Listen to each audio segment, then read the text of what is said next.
Badan Meteorologi, Klimatologi, dan Geofisika Maritim Potere, Kota Makassar, Sulawesi Selatan menghimbau nelayan waspada terhadap gelombang tinggi dampak dari supermoon. Ketinggian ombak laut bisa mencapai 3 meter. Fenomena supermoon yang terjadi berdampak pada tingginya gelombang air laut di sejumlah wilayah Indonesia termasuk di Sulawesi Selatan. Badan Meteorologi, Klimatologi, dan Geofisika Maritim Potere memprediksi akan terjadi gelombang tinggi di beberapa wilayah pesisir di Sulawesi Selatan. Ketinggian ombak akan mencapai hingga 3 meter yang akan membahayakan masyarakat pesisir dan para nelayan yang masih menggunakan perahu kecil.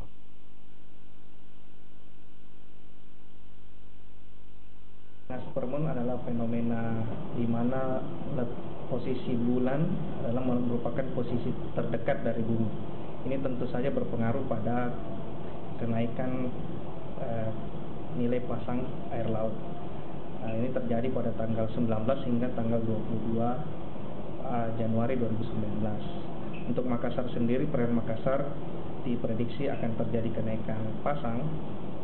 Itu biasa puncaknya pada jam 5 hingga jam 7 malam itu akan terjadi kenaikan pasang.